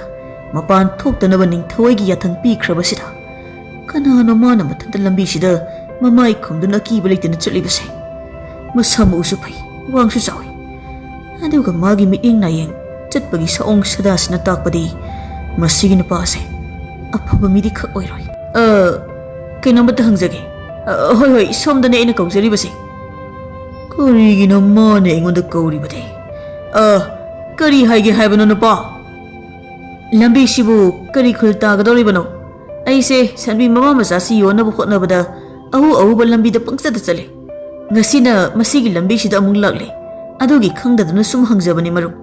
ꯑꯁꯨꯛ ꯌꯥꯝꯅ ꯂꯩꯕꯥꯛ ꯑꯁꯤꯒꯤ ꯐꯤꯕꯝ ꯐꯠꯇ꯭ꯔꯕ ꯀꯥꯟ ꯑꯁꯤꯗ ꯁꯟ ꯂꯂꯣꯟꯕ ꯅꯊꯟꯗ ꯆꯠꯂꯤꯕ ꯑꯗꯨꯕꯨ ꯀꯤꯗ꯭ꯔꯣ ꯅꯪꯕꯨ ꯀꯔꯤꯒꯤ ꯀꯤꯗꯅꯤ ꯃꯔꯨꯞ ꯑꯗꯨꯕꯨ ꯂꯥꯏꯔꯕ ꯑꯩꯈꯣꯏꯗꯤ ꯁꯤꯗꯒꯤ ꯍꯦꯟꯅ ꯀꯤꯕꯗꯤ ꯂꯥꯏꯒꯨꯝꯂꯕꯤ ꯁꯣꯜꯂꯕꯤ ꯏꯃꯥ ꯏꯄꯥ ꯑꯗꯨꯒ ꯅꯨꯡꯁꯤꯔꯕ ꯑꯩꯒꯤ ꯅꯨꯄꯤ ꯑꯉꯥꯡꯅ ꯆꯔꯥ ꯍꯦꯟꯗꯨꯅ ꯁꯤꯕ ꯑꯁꯤꯅꯤ ꯑꯗꯨꯅꯅꯦ ꯏꯃꯥ ꯏꯄꯥ ꯏꯇꯨ ꯏꯆꯥꯅ ꯆꯔꯥ ꯍꯦꯟꯗꯨꯅ ꯁꯤꯗꯅꯕ ꯑꯀꯤꯕ ꯂꯩꯇꯅ ꯌꯨꯝꯗꯒꯤ ꯃꯄꯥꯟ ꯊꯣꯛꯇꯨꯅ ꯁꯟ ꯂꯂꯣꯟꯕ ꯆꯠꯂꯤꯕꯁꯤ 이몽 마눈까 야암는 농시먹이 마옹니네 두디 능 시러버디 모이디 아두디 껌더우바 능 힝러버디 юм다 까리까리나 떠우바야이 커너바야이 마시다니네 아이나 따이방 미싱시 야암나 빵인 헤헤 하이리바시 까리노 소무 따이방 미나 삐더브로 하하하하 아이나 하이바디 아빵바 따이방 미싱부 하이자바니 ꯑꯁꯤꯡꯕ ꯇꯥꯏꯕꯪ ꯃꯤ ꯑꯩꯕꯨ ꯍꯥꯏꯖꯕ ꯅꯠꯇꯦ ꯑꯗꯣ ꯇꯨ ꯂꯝꯕꯤ ꯑꯁꯤꯗ ꯑꯗꯨꯝ ꯆꯠꯂꯒ ꯏꯅꯥꯛ ꯈꯨꯟꯕ ꯈꯨꯜ ꯑꯃꯗꯤ ꯇꯥꯕꯅꯤ ꯑꯗꯨꯅ ꯅꯪꯒꯤ ꯁꯟ ꯃꯃꯥ ꯃꯆꯥꯗꯨ ꯁꯣꯏꯗꯅ ꯁꯦꯟ ꯄꯥꯏꯕ ꯏꯃꯨꯡ ꯑꯃꯅ ꯂꯧꯈꯤꯒꯅꯤ ꯆꯂꯣ ꯆꯂꯣ ꯑꯩꯁꯨ ꯊꯦꯡꯈ꯭ꯔꯦ ꯌꯥꯝꯅ ꯅꯨꯡꯉꯥꯏꯖꯔꯦ ꯃꯔꯨꯞ ꯑꯗꯣ ꯃꯔꯨꯞ ꯋꯥ ꯑꯃꯇꯪꯒ ꯍꯪꯖꯒꯦ ꯁꯣꯝꯕꯨ ꯈꯨꯜ ꯑꯁꯤꯒꯤ ꯃꯤꯔꯥ ꯑꯗꯨꯒ ꯃꯔꯨꯞꯀꯤ ꯃꯥꯏꯗ ꯑꯗꯨꯛ ꯆꯥꯎꯕ ꯐꯤ ꯑꯃꯅ ꯈꯨꯝꯖꯤꯜꯂꯤꯕꯗꯨꯕꯨ ꯀꯔꯤ ꯀꯩꯗꯧꯕ ꯌꯥꯎꯕꯒꯤꯅꯣ ꯆꯝꯅ ꯁꯨꯝ ꯍꯪꯖꯕꯅꯤꯀꯣ ꯑꯣꯟꯊꯣꯛꯅ ꯌꯦꯠꯈ꯭ꯔꯦꯗ ꯃꯁꯤꯒꯤ ꯇꯥꯏꯕꯪ ꯃꯤꯁꯦ ꯃꯁꯤ ꯏ ꯀꯥꯔꯛꯇꯅ ꯆꯔꯥ ꯋꯥꯅꯕ ꯐꯥꯔꯒ ꯄꯨꯈꯤꯅꯤꯀꯣ ꯑꯩꯗꯤ ꯈꯨꯜ ꯑꯁꯤꯒꯤ ꯃꯤ ꯅꯠꯇꯦ ꯑꯩꯗꯤ ꯈꯨꯕꯥꯛ ꯃꯩ ꯌꯦꯡꯕ ꯑꯃꯥꯏꯕꯅꯤ ꯑꯗꯨꯒ ꯑꯩꯅ ꯃꯥꯏ ꯈꯨꯝꯂꯤꯕ ꯑꯁꯤꯅ ꯑꯩꯒꯤ ꯁꯛꯁꯤ ꯑꯅꯥꯕ ꯂꯥꯏꯑꯣꯡ ꯈꯪꯗꯕ ꯑꯃꯅ ꯅꯥꯕꯗꯒꯤ ꯌꯥꯝꯅ ꯊꯤꯔꯕ ꯑꯗꯨꯒꯤ ꯃꯥꯏ ꯈꯨꯝꯖꯕꯅꯤ ꯑꯗꯣ ꯅꯨꯄꯥ ꯑꯩ ꯊꯦꯡꯈ꯭ꯔꯦ ꯑꯩ ꯆꯠꯂꯦꯀꯣ ꯀꯔꯤ ꯍꯥꯏꯕ ꯑꯗꯨꯗꯤ ꯃꯍꯥꯛ ꯑꯁꯤ ꯑꯩꯒꯤ ꯂꯩꯕꯥꯛ ꯑꯁꯤꯗ ꯈꯨꯕꯥꯛ ꯃꯩ ꯌꯦꯡꯕꯗ ꯌꯥꯝꯅ ꯆꯨꯝꯃꯤ ꯌꯥꯝꯅ ꯍꯩ ꯍꯥꯏꯅ ꯃꯃꯤꯡ ꯆꯠꯂꯤꯕ ꯈꯨꯕꯥꯛ ꯃꯩ ꯌꯦꯡꯕ ꯅꯨꯄꯥꯗꯨ ꯑꯣꯏꯕ ꯇꯥꯔꯦꯗꯅ ꯑꯗꯨꯒ ꯃꯥꯅꯕꯨ ꯆꯪꯂꯝꯕ ꯈꯨꯜ ꯑꯗꯨ ꯃꯤ ꯑꯃ ꯅꯠꯇ꯭ꯔꯒ ꯑꯅꯤꯗꯤ ꯑꯗꯨꯝ ꯃꯥꯡꯕꯒꯤ ꯋꯥꯔꯤꯁꯨ ꯂꯩꯕꯅꯤ ꯅꯤꯡꯊꯧ ꯂꯨꯆꯤꯡꯕꯅ ꯋꯥꯈꯜ ꯍꯥꯏꯐꯦꯠ ꯇꯧꯔꯤꯉꯩꯗ ꯍꯤꯡꯆꯥꯕ ꯑꯗꯨ ꯃꯐꯝ ꯈꯪꯗꯅ ꯃꯥꯡꯈꯤꯔꯝꯃꯤ ꯑꯗꯨꯒ ꯑꯅꯛꯄꯗ ꯂꯩꯔꯤꯕ ꯈꯨꯜ ꯑꯗꯨꯗ ꯃꯤ ꯌꯥꯝꯅ ꯂꯥꯡꯕꯒꯤ ꯃꯈꯣꯜꯁꯨ ꯇꯥꯔꯝꯃꯤ ꯃꯗꯨꯗ ꯅꯤꯡꯊꯧ ꯂꯨꯆꯤꯡꯕꯅ ꯆꯪꯁꯤꯟꯗꯨꯅ ꯌꯦꯡꯂꯨꯕꯗꯗꯤ ꯉꯁꯥꯏ ꯍꯤꯡꯆꯥꯕ ꯑꯗꯨꯅ ꯆꯥꯊꯣꯛꯂꯝꯂꯕ ꯃꯃꯥ ꯃꯆꯥꯒꯤ ꯑꯔꯦꯝꯕ ꯁꯥꯗꯣꯡ ꯈꯔ ꯏ ꯅꯥꯏ ꯄꯨꯝꯇꯩ ꯇꯩꯈꯩ ꯀꯣꯟ ꯑꯆꯧꯕ ꯑꯃꯗ ꯍꯥꯞꯂꯒ ꯊꯅꯝꯕ ꯑꯗꯨ ꯃꯃꯥ ꯃꯆꯥꯗꯨꯒꯤ ꯃꯄꯨꯔꯣꯏꯕꯒ ꯃꯆꯥꯅꯨꯄꯥꯒꯅ ꯌꯨꯝꯗ ꯊꯕꯛ ꯍꯜꯂꯛꯄ ꯃꯇꯝꯗ ꯊꯦꯡꯅꯔꯛꯄꯗꯒꯤ ꯈꯨꯜ ꯑꯗꯨꯒꯤ ꯃꯤꯌꯥꯝ ꯈꯪꯅꯔꯛꯇꯨꯅ ꯀꯤꯗꯨꯅ ꯂꯥꯡꯅꯕ ꯑꯣꯏꯔꯝꯈꯤ ꯑꯗꯨꯅ ꯅꯤꯡꯊꯧ ꯂꯨꯆꯤꯡꯕꯅ ꯉꯁꯥꯏꯒꯤ ꯍꯤꯡꯆꯥꯕ ꯑꯗꯨꯒ ꯊꯦꯡꯅꯈꯤꯕ ꯂꯝꯕꯤ ꯑꯗꯨꯗ ꯈꯣꯡꯂꯩ ꯊꯨꯅ ꯆꯦꯜꯂꯛꯇꯨꯅ ꯍꯤꯡꯆꯥꯕ ꯑꯗꯨꯕꯨ ꯇꯥꯟꯅꯗꯨꯅ ꯌꯦꯡꯂꯝꯃꯤ ꯑꯗꯨꯕꯨ ꯍꯤꯡꯆꯥꯕ ꯑꯗꯨ ꯐꯪꯕꯗꯤ ꯂꯥꯏꯔꯗꯨꯅ ꯃꯥꯒꯤ ꯈꯣꯡꯒꯨꯜ ꯐꯥꯎꯕ ꯊꯤꯕ ꯐꯪꯂꯝꯗꯦ ꯀꯔꯣꯝ ꯆꯠꯈ꯭ꯔꯦ ꯍꯧꯖꯤꯛꯀꯤ ꯃꯤꯁꯛ ꯑꯗꯣ ꯁ꯭ꯋꯥꯏ ꯐꯥꯎꯕꯗꯤ ꯃꯥꯒꯤ ꯆꯥꯎꯔꯕ ꯈꯣꯡꯒꯨꯜ ꯑꯁꯤ ꯇꯥꯏ ꯑꯗꯨꯒ ꯃꯐꯝ ꯁ꯭ꯋꯥꯏꯗꯩꯗꯤ ꯈꯣꯡꯒꯨꯜ ꯃꯥꯡꯈ꯭ꯔꯦꯅꯦ ꯑꯩ ꯍꯧꯖꯤꯛꯃꯛ ꯀꯣꯅꯨꯡꯗ ꯍꯟꯗꯕ ꯌꯥꯗꯦ ꯑꯗꯨꯒ ꯀꯣꯅꯨꯡꯒꯤ ꯑꯈꯪ ꯑꯍꯩ ꯑꯍꯜꯁꯤꯡꯒ ꯇꯥꯟꯅꯔꯨꯗꯕ ꯌꯥꯗꯦ ꯀꯔꯤꯒꯨꯝꯕ ꯑꯩꯅ ꯆꯤꯡꯅꯔꯤꯕꯁꯤ ꯑꯣꯏꯔꯝꯂꯕꯗꯤ ꯑꯩꯒꯤ ꯂꯩꯕꯥꯛ ꯑꯁꯤ ꯍꯦꯟꯅ ꯑꯋꯥꯐꯝꯗ ꯇꯥꯔꯒꯅꯤ ꯑꯩ ꯌꯥꯝ ꯊꯨꯅ ꯀꯣꯅꯨꯡꯗ ꯌꯧꯗꯕ ꯌꯥꯗꯦ ꯑꯗꯨꯒ ꯑꯩꯒꯤ ꯂꯥꯟꯃꯤꯁꯤꯡꯗꯁꯨ ꯄꯥꯎ ꯑꯁꯤ ꯑꯊꯨꯕꯗ ꯄꯤꯗꯕ ꯌꯥꯗꯦ ꯅꯤꯡꯊꯧ ꯂꯨꯆꯤꯡꯕꯗꯨ ꯌꯥꯝꯅ ꯊꯨꯅ ꯀꯣꯅꯨꯡꯗ ꯍꯟꯗꯨꯅ ꯀꯣꯅꯨꯡꯒꯤ ꯑꯍꯜ ꯑꯣꯏꯔꯕ ꯑꯈꯪ ꯑꯍꯩꯁꯤꯡꯒ ꯅꯤꯡꯊꯧ ꯂꯨꯆꯤꯡꯕꯅ ꯁꯨꯝ ꯊꯤꯖꯤꯟ ꯍꯨꯝꯖꯤꯟꯕꯗ ꯊꯦꯡꯅꯔꯛꯂꯤꯕ ꯊꯧꯗꯣꯛꯁꯤꯡ ꯑꯁꯤꯒꯤ ꯃꯇꯥꯡꯗ ꯌꯥꯝꯅ ꯀꯨꯞꯅ ꯅꯩꯅꯗꯨꯅ ꯈꯟꯅꯔꯝꯃꯤ ꯈꯟꯅꯕ ꯌꯥꯕ ꯈꯟꯅꯔꯕ ꯃꯇꯨꯡꯗꯗꯤ ꯅꯤꯡꯊꯧ ꯂꯨꯆꯤꯡꯕꯅ ꯈꯜꯂꯝꯂꯤꯕ ꯑꯗꯨꯃꯛ ꯆꯨꯝꯂꯝꯃꯤ ꯑꯗꯨꯅ ꯅꯤꯡꯊꯧ ꯂꯨꯆꯤꯡꯕꯅ ꯃꯥꯒꯤ ꯂꯥꯟꯃꯤꯁꯤꯡꯗ ꯇꯨꯃꯤꯟꯅ ꯃꯅꯨꯡꯗ ꯍꯧꯖꯤꯛꯀꯤ ꯃꯤ ꯆꯥꯔꯤꯕ ꯈꯨꯕꯥꯛ ꯃꯩ ꯌꯦꯡꯕ ꯍꯤꯡꯆꯥꯕ ꯑꯗꯨ ꯐꯥꯅꯕ ꯍꯥꯏꯔꯝꯃꯤ ꯑꯗꯨꯒ ꯂꯩꯕꯥꯛ ꯑꯗꯨꯒꯤ ꯈꯨꯡꯒꯪ ꯈꯨꯗꯤꯡꯗ ꯈꯨꯜꯒꯤ ꯃꯁꯛ ꯈꯪꯕ ꯃꯤ ꯅꯠꯇꯅ ꯑꯇꯣꯞꯄ ꯂꯝꯂꯥꯟꯕ ꯃꯤꯇꯣꯞ ꯃꯤ ꯑꯃꯠꯇ ꯆꯪꯍꯟꯗꯅꯕ ꯄꯥꯎꯖꯦꯜ ꯆꯦꯜꯂꯝꯃꯤ ꯄꯥꯎꯖꯦꯜ ꯑꯁꯤꯗ ꯈꯨꯕꯥꯛ ꯃꯩ ꯌꯦꯡꯕ ꯃꯃꯥꯏ ꯂꯣꯠꯄ ꯃꯤꯁꯛ ꯑꯁꯤꯕꯨ ꯊꯦꯡꯅꯕ ꯃꯤꯀꯨꯞꯇ ꯀꯣꯅꯨꯡꯗ ꯄꯥꯎ ꯄꯤꯔꯛꯅꯕꯁꯨ ꯍꯥꯏꯔꯝꯃꯤ ꯄꯥꯎꯖꯦꯜ ꯑꯁꯤ ꯆꯦꯜꯂꯕ ꯃꯇꯨꯡꯗ ꯅꯤꯡꯊꯧ ꯂꯨꯆꯤꯡꯕ ꯃꯁꯥꯗ ꯃꯇꯤꯛ ꯆꯥꯔꯕ ꯈꯨꯠꯁꯨ ꯈꯨꯠꯂꯥꯏ ꯍꯥꯞꯇꯨꯅ ꯅꯤꯡꯊꯧꯒꯤ ꯑꯁꯤꯡꯕ ꯁꯒꯣꯜ ꯑꯗꯨ ꯇꯣꯡꯗꯨꯅ ꯀꯣꯅꯨꯡꯗꯒꯤ ꯇꯨꯃꯤꯟꯅ ꯂꯥꯟꯃꯤ ꯑꯃꯠꯇ ꯄꯨꯗꯅ ꯊꯣꯛꯂꯛꯂꯝꯃꯤ ꯁꯣꯝꯗꯅ ꯅꯤꯡꯊꯧ ꯂꯨꯆꯤꯡꯕꯒꯤ ꯄꯥꯎꯖꯦꯜ ꯑꯁꯤꯅ ꯃꯔꯝ ꯑꯣꯏꯔꯒ ꯍꯤꯡꯆꯥꯕ ꯑꯗꯨ ꯌꯥꯝꯅ ꯁꯥꯎꯔꯝꯃꯤ ꯑꯩꯕꯨ ꯐꯥꯅꯕ ꯂꯩꯕꯥꯛ ꯑꯁꯤꯒꯤ ꯅꯤꯡꯊꯧꯅ ꯌꯥꯝꯂꯕ ꯂꯥꯟꯃꯤ ꯀꯌꯥ ꯑꯃ ꯊꯥꯗꯣꯛꯇꯨꯅ ꯑꯩꯕꯨ ꯀꯣꯏꯊꯤ ꯊꯤꯕ ꯍꯧꯔꯕꯀꯣ ꯑꯗꯨꯗꯤ ꯑꯩ ꯍꯧꯖꯤꯛ ꯈꯨꯜ ꯑꯃꯠꯇꯗ ꯆꯪꯕꯁꯨ ꯌꯥꯔꯔꯣꯏꯗꯕ ꯑꯗꯨꯗꯤ ꯑꯩ ꯍꯧꯖꯤꯛ ꯀꯩꯗꯧꯒꯅꯤ ꯂꯩꯕꯥꯛ ꯑꯁꯤꯒꯤ ꯃꯤꯌꯥꯝ ꯑꯁꯤꯁꯨ ꯍꯧꯖꯤꯛꯇꯤ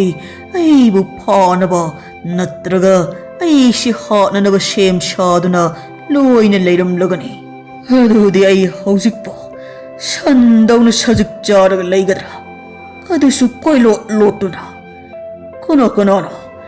the Sagol Tonduna me Mayama Laibase. Ya, Lanmini, Moigish a pawn of a tilly will hide with the Ish, Huikas yawing. Shh, Huishin in any yam, Hinadribase. Mashi Pumbo, Ning Tone Ngoktaniko. Ish, Isting the Sensing Crake. Chen Bayade. Hui Singas in a Congle Gimanam the Soid in a lake from Kunkigani. I don't know, Bison Crage. Not Tragaibu. I get a them not the mock by Crashirane. Madusungam Kiroine. I get Langjumsi. Sorari and the guitar Kivan a bit Adudagi Hosik Pobanari. Aduna a Hosik Wang Sana Bible Kashungam Kiri. Ama boyro. Ay hosik ayuk nung til the lot of a shoe. Numidang the way na. Taibang make it cool the Paishinduna. How na me jaw the matam Kuragalabag Ashida, lay Kiba Hibadone. Hingchaba adu lanmi adubu kiduna jingnungda yam thuna paisin khiduna jawraba uzau amagi mathakta tongduna lanmi sing adu chatkiba yengduna leirami konongi lanmi sing adu sumafam adwaida hui sing aduga phana kuina koithi thiramlaga amuk hanki aduga namit hek tabaga hingchaba adu jingnungdagi paithoraktuna taibang migi khunda paiduna mapanda tholakpa apangba mi amuk thirami Kundoni puksu lambana yadre Taibang migi kulsing shidi mi di laira duna hui hodong yen nganu shaniroi pawa mapanda amata udrene Shumoina taurabadi ay una wana sajik jaba soidredana Kaidano makola matarishina Angang nine hauna kapi base Oh masigi imung shida nine Matay manaw Kanariba Kaidunine Matai Manau Kanabashida Machana Kapi Bakasi Ukidrene Ay Yum Shigi Machi Amada Lunduna Yenge Tanja Panglabadi Imung Shigi mi ama Top Launa Paraga Pukinaba Oh Mawa Patava Matulekai Kuibigi Imung Nine imong dugi napi aduna nang na yu thak tana thabak banama da suda bakai legi baya daga aina lekai koi bakari gi yaroi ai di thabak suda siya yu thakla siya ai di imong sigi nupa ni nupa aduga nang di nupi aduna nang ai ga changdam da bakak yaroi nang di yung gi thabak ingkang suraga angang senaraga legadabane legi yum dagi mapan thoksarik adudi nang su thabak su sen talo imong gi sengta hinjang na pipuwo nasa ani sigi ai gi ning ba thongalo madungam loi da boy rabadi ne ai su lekai koi gani kusira si tawgani ye Kuri haiba macha ani haiba adudi macha pikpa sina kaplaga leire amana kadai da leikraba thangnaw ka phatabra amukta yenge oh macha ma haishidi nupi leishabi macha oire Mama mapagi khanaba asida kaptuna themline aduga angang asibusu amuk chensinduna themline adubu wakhal tadaba mama mapani asina masagi khanduna khanarine adubu aigidi tan yamna chare machani asi thongnaw sidagi lamaga hekta Paraga pukrage Hai baga tawbaga matai manaw ani duna kanna khanari da hingchaba aduna yum adugi thongnaw adu phakai duna angang adu hana makhut changna tingthoklaga lawrami madu ubada masanapi aduna angang phakhre haina kaptuna mamaga mapaga da hairami adubu matai manaw ani du khanana ba khonari ngai machanapi adubusu hingchaba aduna thongnaw dagi tap lawna pharaga pukhirami ngahak leiragadi matai manaw ani du wakhal taraktuna law khongba tawrakpadagi khul adugi mi singdu thangten paiduna loina chenthoraktuna hingchaba aduga machil mopaga do koithi thirami adubu phana thirabasu hingchaba su machil mopa su phangkhidre numit kharanigi matungdadi hingchaba aduna numidang da khulgi yum changduna nupi angang huranba pharaga puduna chakhibagi pausi leibak sinba thungna amuk tanaraklami. Aduna leibak adugi mising akibada akiba haibadu oirami. Aduna yumgi nupasingna numidang tumdana makhuda thang ten paiduna matu masa singbu hingsabadagi senaba amuk haurami. Aduga ningthawlu singbasu hingsaba adugi khongul liliduna sum tanarakpana hingsaba aduga ningthawlu singbaga yam nakna leinarami. Adubu hingsaba adudi magi leifam safam sum leiraktabana koichel chel koilolot tawduna sum lakpada nongmadi leibak adugi aroiba chidai amada yamna nungsiba yamna su phajaba apikba khul ama thengnarami. Aduga khul ado karigumba ahongba amatta leitana mahausagumna khul adugi misingdu ayuk nungthilda sumapan thoknaduna thabak suba nomba tawnarami. Madu ubada hingsaba adu haraubana kham thenglami.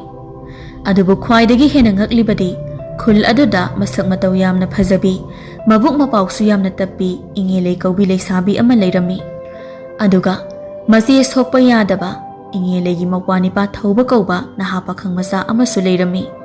Hena ngaklibadi thauba hairiba naha asi thabak suba nomba yamna kanba mapanga sukukan chadaba naha amani. Aduna matam pumbada thaubana mase inge leibu soida ngamdanaba haidana koisensu senarami. Ngasi su inge lei khulgi aroiba sarukta jingdagi chentharakliba luraba isingi laukhong aduda ising sokpa kon ama paiduna mawpani pa thaubaga leisabi khara mau kharagasu magi ising sokpa chatlami. Madu pumba jingyagi habung marum amadagi domina ngasaidagi yengliba hingsaba aduna urami. Hingsaba aduna inge leibu hek ubaga Ish, kari khupajano hai. Masigi masam tingna sangbi kuchu mon ngaubi khwangjingbi nupi asidi. Mamit manana iraw law imu na phajariba. Chimbal khadang tarakpasina nungsiriba. Khazai ani sigi tangang liba sina marol ama phajariba. Ash, odhog nasu chaba pamuna haurani dako. Aduga masigi kullasimadi hingsaba igi pawasi tadriba sumali. Adunabu kullasida leiba mising asina maning tamna mapan thoknaduna chatpa leiba ngamlibani. Aduna masigi masak mataw phajabi nupi asi hana pharake. Aduga nanduna charage ngasidi. Adudi ya langbadi yade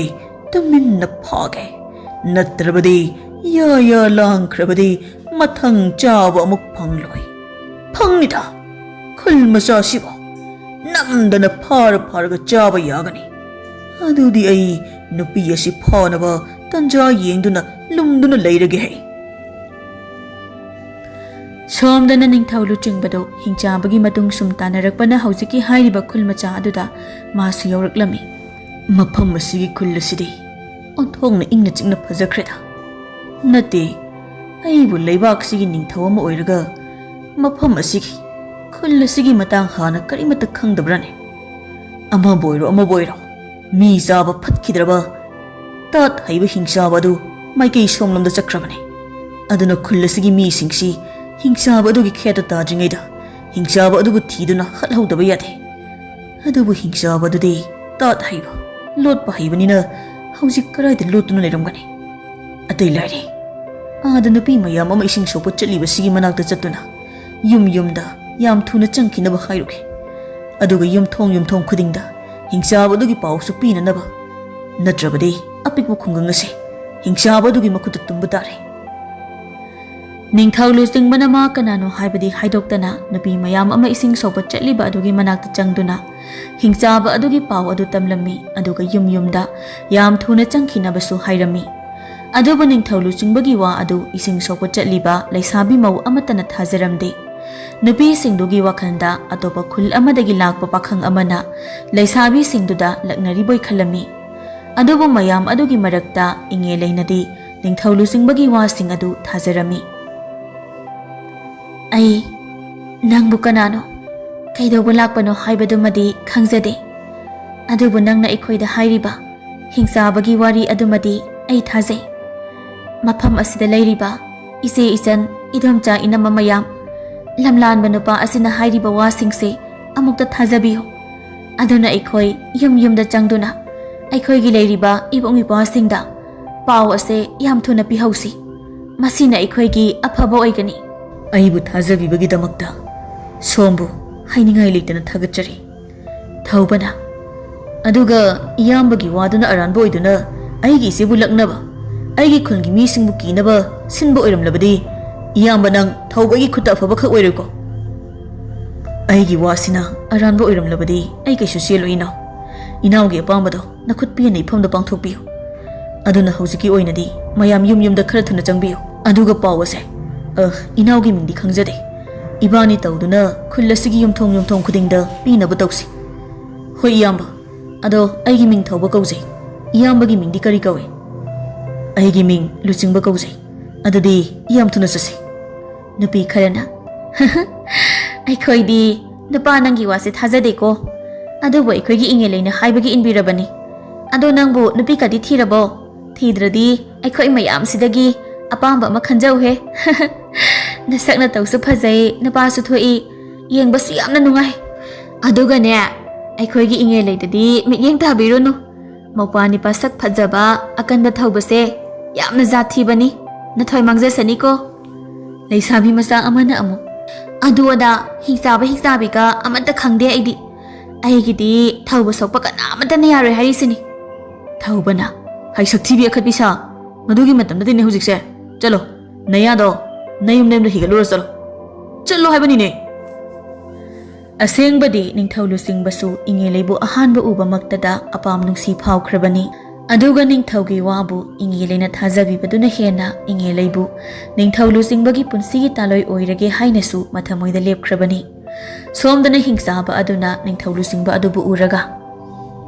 masigi nupasi aiga hana unakre ma hek lakpaga ising sokpa laiba nupi mayam masisu loina mayum da hanakrene ya masigi nupasi kanano karaidagi lakpano oh wakhal tare aina nupasi ukre haibadi maga aiga nongma khul amagi manakta aina sanada ngawi mama masa saraga tholakpada san mama masa purga lakpa san lalonba aigi matam yamna manghankiba nupadunine numit aduda nupasi icham chamba mi mankhide aduga ngasisu nupasi sagol tongduna makhwangda thang manangalda lirung tel puduna lakpa asina nupasi hena ingonda chingnahanba ma phawale atai lairi aina phage khalliba masuk matau phajabi leisabi adu karumda chakre oh ada nupa asiga chattana leirene phai ngasi nupa asisu pharaga chathoke nupi asisu pharaga namdana chathoke khangani Hingchaba aduna tanja yengduna inge leibu tanari aduga malangbagi nungsina amu humlakpadasu Hingchaba adugi sahinga hingnamba masa adugi manamda laklami aduna ningthau luchingbana manam sidi onthokna namthikhreda oh mane manam asi Hingchaba dugini adudi Hingchaba sidi khulsida leiredana noi mayam yam thuna yumda changna khrone Hingchaba se nakna leirene Athouba nase se puduna yumda yam thuna changkhro aduga thong thonau chena lonsinduna leyu chalo somna haibiri bawa asibu asengbarane aduga ikhoi mayamna yumda changkhraga somna karaida lehugadoribano isigi Athouba nang yumda yam thuna chango aduga ipagi long adu paiduna yam thuna tholaktuna nayambasigi mateng pang isibu mafam asida thanamlaga ai yumda changoi ise kana khangni Hingchaba se mahak asi oiramlabade aduna mahak ase mapanda thanamoi ise ise ibani yumda changse aduga ise ima pa abusu labuktagi karakter bane ai ima pa abusu labuktagi lawruki lao imulu changse ise karina Athouba nangna nganglibadubo aikhoi mateng pangba lapna laiba midabu adum haina kanana ngangnage aduga yengo mahak ase Hingchaba manbraba ai Athouba wada nungaitaba sauningba karimata leijade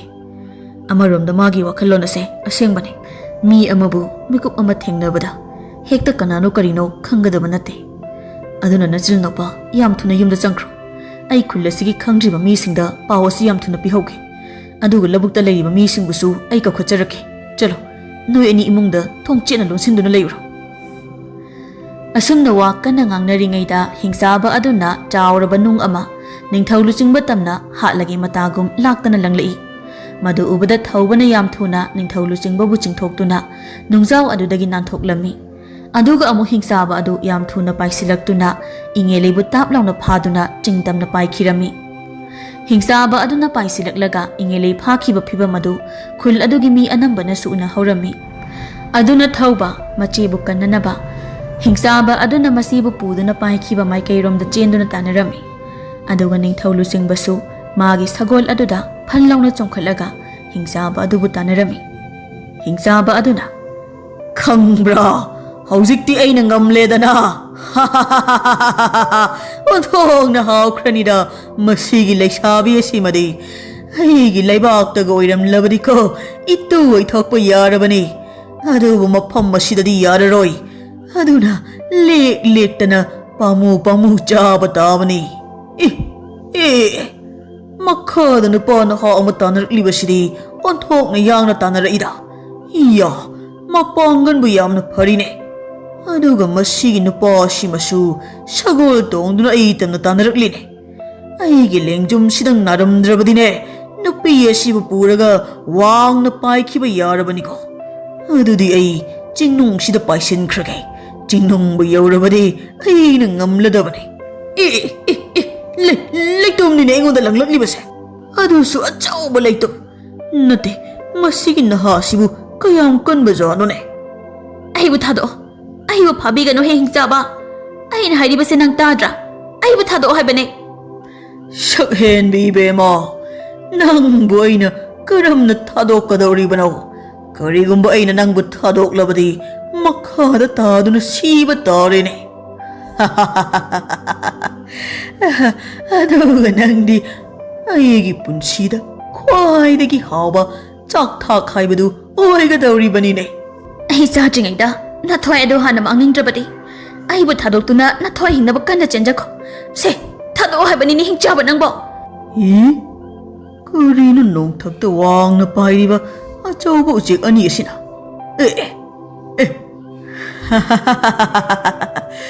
ujek nati aigi tugai cha tombaganini moi anidi mapaibu thiba lakliba oidana adubu aidi sidagi hena wangna paiba ngamdrene mama Hingchabi icha tomba khanghaudana thaubana langakpa chauraba nungdum amana Hingchabagi makokta palami aduna Hingchaba adu ingeleibu makhutagi thadoktuna jingkhonggi san sembam lapak aduda unglaga taraklami aduga ingeleisu Hingchabagi makhuttagi nanthokduna leimai tamna yungna taraklami adubu ningthau luchingbana khonglei thuna magi sagol adu thaujilaktuna ingeleibu matam bakta oktuna ingelegi mathwai kalami maduda ingeleina luchingbagi mittamunna yengladuna kaunana moi ani leiringaida thaubasu mache kannaba kana chensilakpaga luchingbana mache kanba hankibaduda yare khara yengnaradi madu kona tawro Hingchaba se hanam thasi aima sirede kaibana idi sida lengdana leibiramuko thauba Hingchaba kromda taki ngasidi Hingchaba hataba sukya yadabani ado nangi khulai di kadai na thoba Hingchaba se asomba nate ko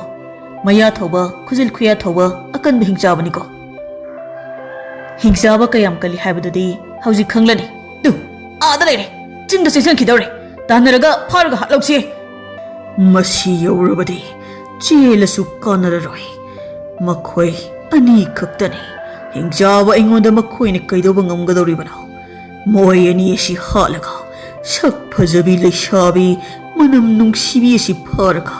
iraibakta ituga ichagana ai loba laklingai asida puraga chatkrage law khara kana chensilauna noi ani gina thwaidu logina ai ngairene asumna thaubaga ningthau luchingbagana Hingchaba aduda chongsinduna akanma maongda phunarami Hingchaba aduna mapangal phana kalabasu masa phaba akanba thaubabu tarai maithiba piba ngamlamde aduga sarit sara haiba ningthau luchingbabusu Hingchaba na phaba hatba sungam ngamlamde aduna Hingchaba adu haksang pangalnadi moi anibu maithiba piba ngamlaroi khangladuna anakpada hauriba ujaw amatamna chensinduna phuklami aduga thaubaga luchingbaga tamna hai haiduna amuk chensilai Mikup kharagi matungdadi khul adugi miyamsu makhuda thang ten paiduna loina chensilei. Adubu moi ahumgi phunabadu ubada kumhaigumna yengduna oina leinarami. Somdana masa soktharaba Hingchaba aduna ngarangdagi kari mata charaktabana aigi pangal asidi loina sontharedana aduga masigi akanbana hasimaga saritsara haiba simaga pak hek side hei na haside aina pairi bojawa si mun khidorene mun khrin hei Athouba masina kallaga hekta halage luchingbana matam manghandana waraga toknabani aduna thangsang asibu satuna Hingchaba si halage hei iya ayo iya sire amana uzao asina maning mamang khangdana kalakle anuga amana thang macha asina maning mamang khangdana pangthinda thilakle pangyanda yalakle ayo ai sire hai nupi icha thomba noi ani mathakta paiduna adom yenduna leirage haibro aigi thawai amukta kalulawo ayo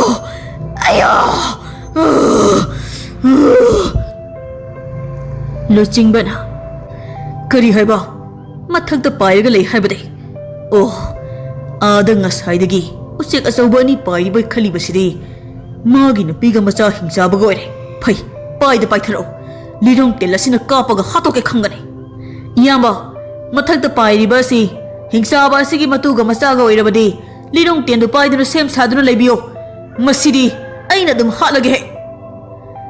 ngasai nongthakta wangna paiduna yengliba Hingchaba adugi matuga machaga du makhada tawriba singdu uraga masanupa aduna ima ai ipagi mateng pangluge ipa kalluge natrabadi aigi ipa se taibang migi makhutta soidina siraniye madugi matam hele ibungo imadi napa asina moi ani se irai laina hatlamlaga ima isagi manakta pairakkadra khalubani adugadi napa oina apik pataibang mi ani asigi makhutta sigadawrene adudi ima ibani sum yenglaga leirasi haibra nate imaga aigana laklibasi ipa na mafam khangdana tahawbadu thiduna ipa lawba laiba natra mani adubu haujikti yararoye makhada napa kanba kumtharabadi ima isa su siraniye aduga noi napasina karigi taibang migi daibaksida tahoribano haibanida ima pabana tahawge khana tahawba nate numit aduda nong yamna khakpaduda ipase akhak arawna panduna soina tahawboirangani ima ibanisu paba tahawbaga udaba makai kanna adumak paikribaduni kari matawna sidi ibungo napase taibang mi amasina pairiba uzawasina kanduna makoka loina thugai khai hatkhrini sidi madu ubada masanapa Hingchabadu kanna lauduna Athouba tamna hatlagi matagum yangna paithari baba ya aigi pa hat taibang mi sa nakhoi leiramu khangani nathoi edu lauraga yumda puraga maida yairaga charuge khangani do Athouba namina na singoi hera aina kapalirung tendabu lai fabu nan thopa ngamgadaba nate adudi tu machanapa Hingchaba aduna he lirung teni ne he amuka kapaine hera nangoina hana hatkeda hai karino ngasidi asuk chawba Hingchaba si phawa aigi lirung ten sina kapada pandraga Athouba na pakhatlaga kapadi paloye yamba tu ai dawge to Athouba pairiba Hingchaba hatpa uzaw adu masanupa Hingchabadu tamna phaireng tureng langakpaduda masanupa Hingchabadu mamit thaktuna makokto pop launa palami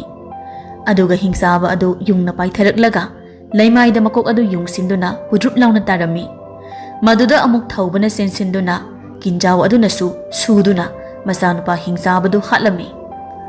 madu ubada mama Hingchabi adusu maya launa kaduna ngangduna paithari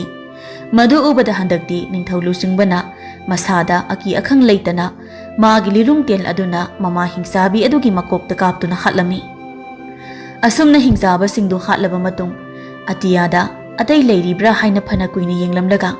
ꯂꯩꯇ꯭ꯔꯦ ꯈꯪꯂꯕ ꯃꯇꯨꯡꯗ ꯈꯨꯟꯖꯥ ꯃꯌꯥꯝꯗꯨꯒ ꯄꯨꯟꯅ ꯍꯤꯡꯆꯥꯕ ꯑꯍꯨꯝꯗꯨ ꯈꯨꯜꯗ ꯊꯥꯡꯗꯨꯅ ꯄꯨꯈꯤꯔꯝꯃꯤ꯫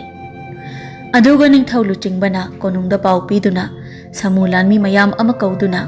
ꯑꯁꯤꯕ ꯍꯤꯡꯆꯥꯕ ꯑꯍꯨꯝ ꯑꯗꯨ ꯀꯣꯅꯨꯡꯗ ꯄꯨꯟꯅ ꯄꯨꯗꯨꯅ ꯂꯩꯕꯥꯛ ꯁꯤꯟꯕ ꯊꯨꯡꯅ ꯎꯠꯂꯝꯃꯤ꯫ ꯑꯗꯨꯒ ꯂꯨꯆꯤꯡꯕꯁꯤ ꯂꯩꯕꯥꯛꯀꯤ ꯅꯤꯡꯊꯧ ꯑꯣꯏꯔꯝꯕꯗꯨꯗ ꯏꯉꯦꯂꯩ ꯑꯃꯗꯤ ꯊꯧꯕꯗ ꯅꯠꯇꯅ ꯈꯨꯜ ꯑꯗꯨꯒꯤ ꯃꯤꯄꯨꯝ ꯈꯨꯗꯤꯡꯃꯛ ꯏꯉꯛꯉꯛꯅꯔꯝꯃꯤ, ꯌꯥꯝꯅꯁꯨ ꯍꯔꯥꯎꯅꯔꯝꯃꯤ꯫ ꯑꯁꯨꯝꯅ ꯅꯨꯃꯤꯠ ꯈꯔꯅꯤꯒꯤ ꯃꯇꯨꯡ ꯂꯩꯕꯥꯛ ꯑꯗꯨꯗ ꯍꯤꯡꯆꯥꯕꯒꯤ ꯑꯀꯤꯕ ꯂꯩꯇ꯭ꯔꯕ ꯃꯇꯨꯡ ꯃꯤꯌꯥꯝ ꯄꯨꯝꯕ ꯍꯥꯟꯅꯒꯤ ꯄꯨꯟꯁꯤꯗ ꯍꯦꯛ ꯍꯟꯖꯤꯟꯅꯗꯨꯅ ꯏꯪꯅ ꯆꯤꯛꯅ ꯂꯩꯔꯕ ꯀꯥꯟ